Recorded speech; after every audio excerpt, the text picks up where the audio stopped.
Our guest today on Let's Talk Jonesboro is Sara Saucedo, and she is a graduate student at Arkansas State University, working on a master's in environmental science. Welcome, Sara. Thank you. Thank you for having me. Well, tell us a little bit about what you're doing in your environmental science, what issues you come across, because I think our environment is an issue that doesn't get talked about. Everybody knows it, but it's kind of on the back burner in too many minds right now.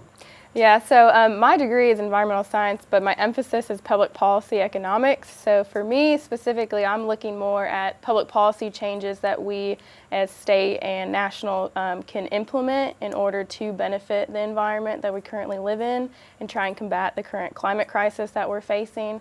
And so that's more what I study.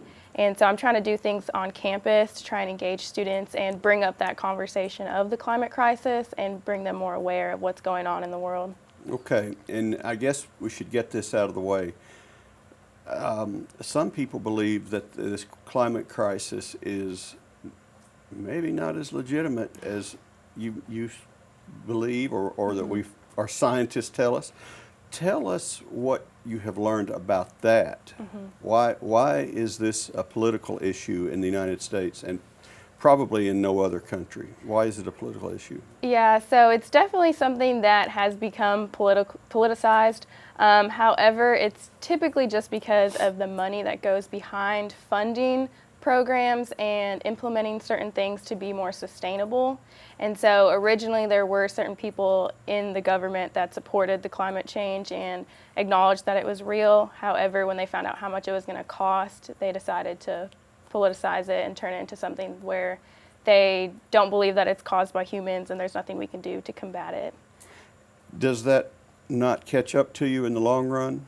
I think it definitely will. Yeah. Which is why you and your generation are probably taking this a little more to heart, not concerned so much about the cost, I would assume, right? Yes. To me personally, I don't think money should really be an issue when it comes to terms of protecting our planet and for future generations. So the people in power now, they're not going to do anything about it, but once people my age and even younger grow up, they're not going to have a sustainable world to live on. Well, okay, so let's take that. Was there a moment, and I know you're you're a graduate with a bachelor's degree. Yes. So you're young for a lot of our viewers, and explain to us what you have seen and experienced. Was there a defining moment, or was there a thought process that led you to where you are and this master's degree course you've pursued? Yeah, I think it's more where I come from and the mindset and the culture surrounding the way we think about the environment. On the West Coast is a little different than here in the South. It's kind of just second nature to recycle and do the simple things of living sustainably. And when I moved here, I realized that wasn't really the mindset of a lot of people, and it's because they haven't experienced a lot of the devastating effects of climate change. For example, there's a lot of wildfires going on the West Coast, and personally my family has experienced those things. And even on, like in Florida, like tsunamis and hurricanes and things like that are occurring. So all of that is causes of climate change. And so here in Arkansas, you don't really experience those things as much. You know, you have tornadoes.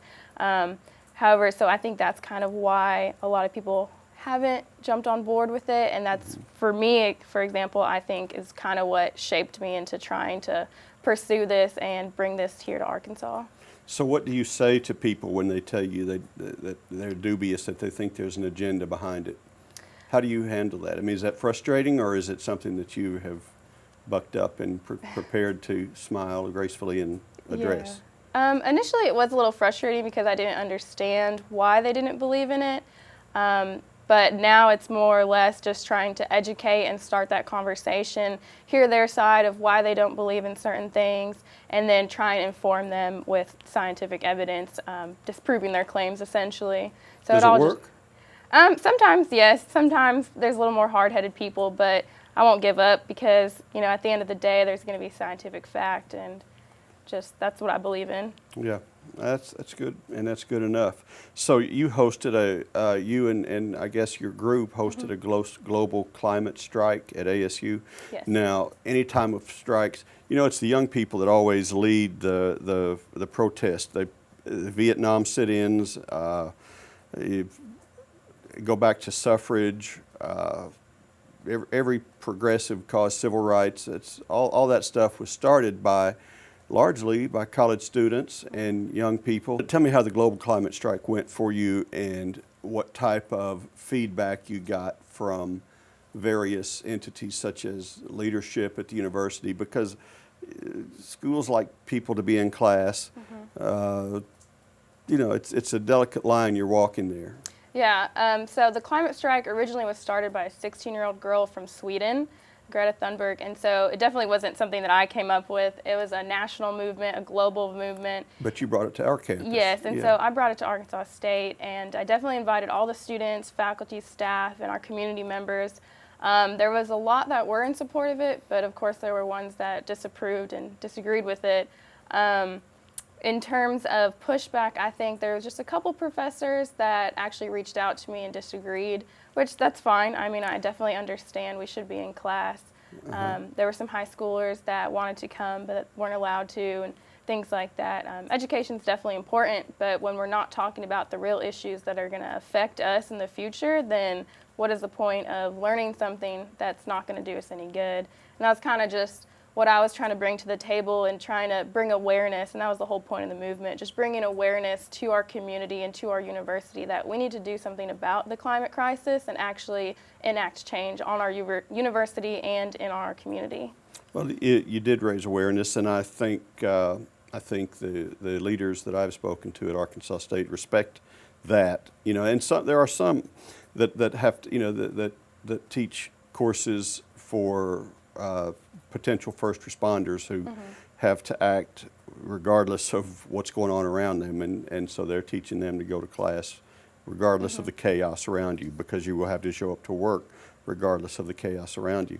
But you're making people aware of an issue, and what better way to do that than civil disobedience, so to speak. Yes. And I think you have a lot of respect from those people, whether or not they agreed with your movement. But what have you learned? What did you learn from that experience, and what will make you a leader in this social change that and you and others, obviously, around the world are trying to get a response to? I definitely think I learned how many people actually are in support of this movement. I met a lot of new people that aren't even a part of the environmental club, and so that was really interesting for me, just to hear the different perspectives of why they believe in this movement and why they believe we should be doing something about it.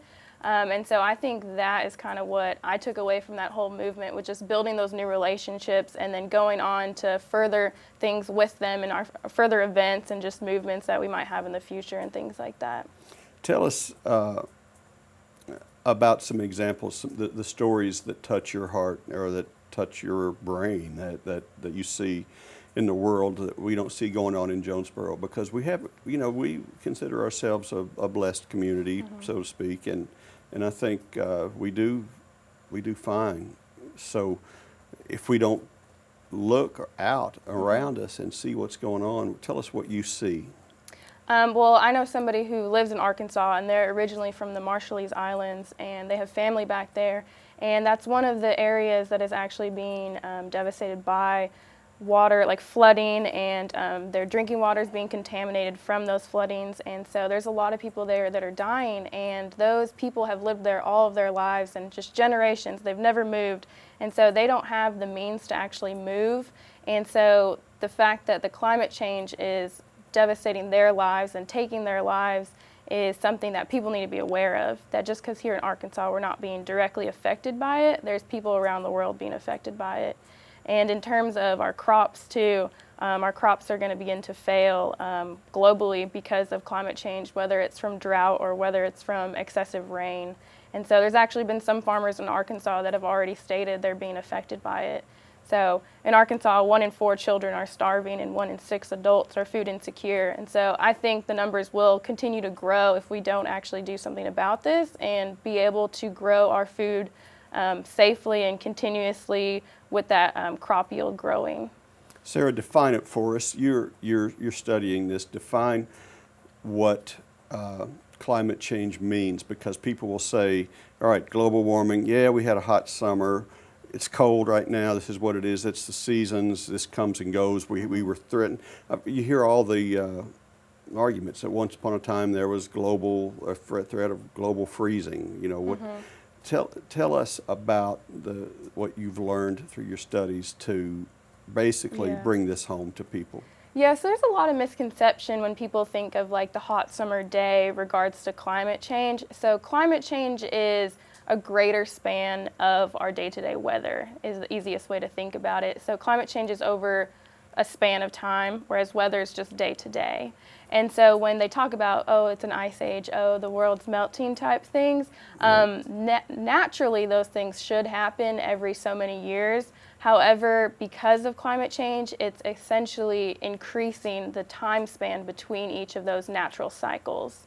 So naturally things will occur, but it's the way that it's occurring so fast. It's rapidly occurring right after another instead of within hundreds of years span. Do you believe this is why we're seeing these major weather events around the world, or do you believe that is connected? When you see a tropical storm that turns into this massive hurricane and it covers half of the country, is that a sign, or is that simply aberration? I would say it's definitely a sign. When you look it up and look at the weather patterns and what's causing it and things like that, you can see the evidence behind it. It's directly related to climate change. And that's, you know, the thing that strikes me is when I talk to our National Weather Service people, they predict more extreme weather events. And that means individual events that are more extreme than the things we went through years ago. And you know, I can recall weeks of ice freezes in Arkansas. We had a major event, I think about a decade ago in Jonesboro that caused a lot of damage, put down a lot of electricity. So it's hard to convince people who are mistrustful in the first place, especially of governments and ulterior motives of certain people. So I think breaking that mindset is a challenge, but it's good that we have young people who are eager to take on that challenge, because I'm tired. I'm not. So you chose this because of your passion, and you're willing to face people like me asking you these questions. Yes. What do you hope to do with your degree? Where do you hope this leads you? Do you hope to be involved in a government process? Have you even decided that yet? I get asked that a lot. Do you? Yeah, I think my idea of a job has kind of changed over the years, but I think I definitely would want to go into the public sector and work hopefully in writing policy change, whether it's for city or state legislation, and just implementing environmental change. Or even just being an environmental aide for a congressman or something like that. That would be awesome. Yeah, that would be and you would be very good at it. Thank you. What other issues do you see on the front burner that young people today? First of all, is this a topic? How often is this talked about? Now, I know in your classes it's something that's talked about, but just in general among your peer group, how big an issue is climate change right now? I think it just depends in the group that you're speaking to. Some people it'll come up in everyday conversation, sometimes not so much. Generally, I usually bring it up because it's kind of my life. It's what I'm focusing on. But so, yeah, it's always nice to hear different perspectives and see where people stand on the issue. Very nice.